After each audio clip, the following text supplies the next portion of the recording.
Oke, halo coy. Ya, oke mas. Selama pagi baca kitab TV2, kita itu sampai di 2 Ayub 18.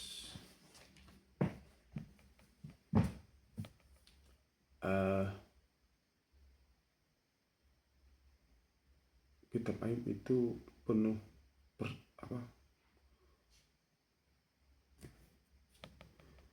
ini hari berapa ya? Hari 47. Kitab Ayub itu kitab yang menurutku ya penuh percakapan filsafat di awal-awal antara Ayub dan para sahabat-sahabatnya. Lalu kita mari bertanya di Ayub 1 dan 2. Itu ternyata Allah sendiri bercakap dengan iblis ya. Ini eksplisit dibilang. Allah sendiri bercakap dengan iblis.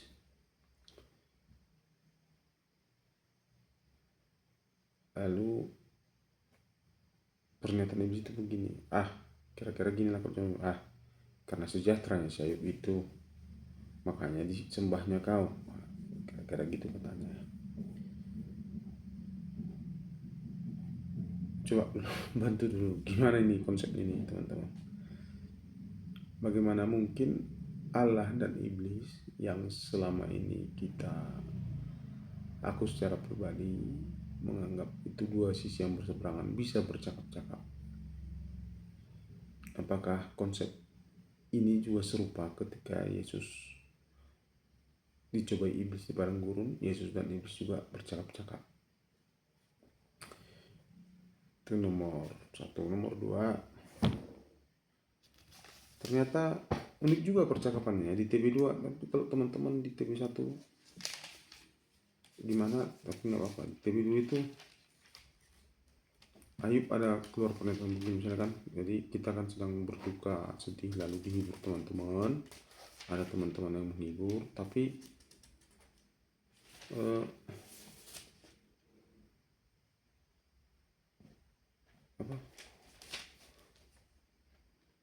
tapi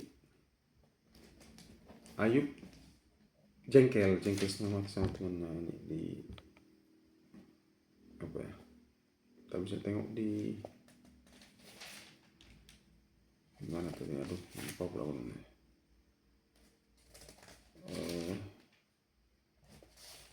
Boleh. Ayub jengkel setengah mati kepada teman-temannya. Lalu dia jawaban itu menurutku cukup menarik. Ini maaf ya, agak lama. Di Ayub 16. Tetapi Ayub menjawab, hal seperti itu telah acap kali kudengar. Penghibur yang menyusahkan saja kamu semua. Yang kan mantap aja. Belum habiskah omong kosong itu, aku yang mengusik engkau untuk menyanggah.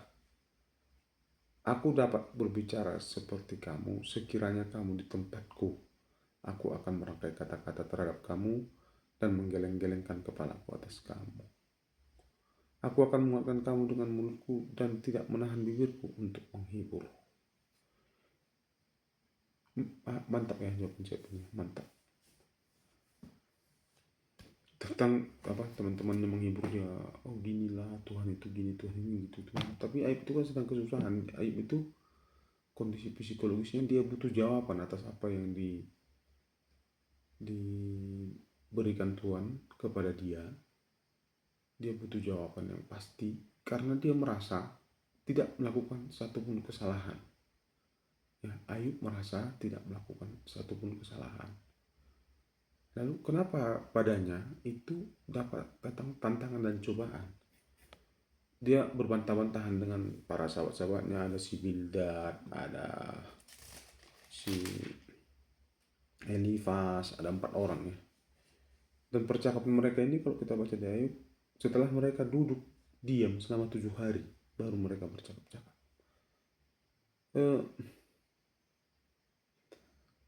dari memang apa ya, sulit kita pahami perbincangan mereka itu, karena kalau kita nggak dalam perdiskusian mereka itu, mereka masing-masing itu memandang dari berbagai sisi yang berbeda. Nah, tentang Elifas misalnya, yang memandang tentang orang-orang yang jahat, orang-orang yang fasik. Lalu tentang si Bildad, nah, si Bildad juga ngasih pendapat yang sama.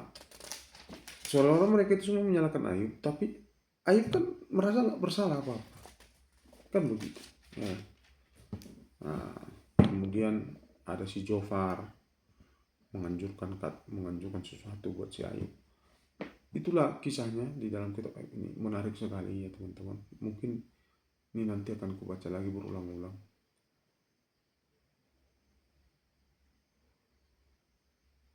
tentang kisah Ayub ini. Dan satu pertanyaan terakhir ialah, kira-kira kitab Ayub ini ditulis di zaman siapa? Ya, yang punya referensi mohon dibantu dulu teman-teman. Tapi itu dulu, ada satu ayat menarik, ada banyak sih tapi gue bacakan salah satu yang menurutku menarik di dalam kitab Ayub ini. Udah bukan tadi ada banyak nih. Nah ini di Ayub 12 ayat 24 dan 25. Dia yang menyebabkan para pemimpin dunia kehilangan akal dan membuat mereka tersesat di padang belantara tanpa jalan. Mereka meraba-raba dalam kegelapan yang tanpa terang, dan ia membuat mereka terhuyung-huyung seperti orang mabuk. Itu menarik. Dan ini juga